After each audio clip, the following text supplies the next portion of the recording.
Microwaves travel at the speed of light 3 times 10 to the power of 8. So this value is known as c, which is the speed of light. We will use it as v, which is the speed of the wave, 3 times 10 to the power of 8 meters per second.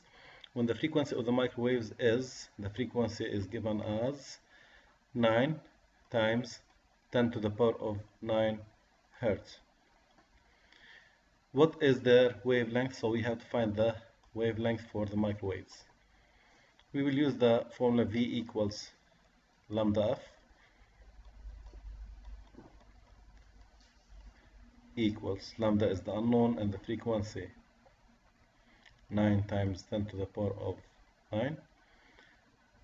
So lambda will be equal to 3 times 10 to the power of 8 over 9 times 10 to the power of 9, and the answer will be 0.033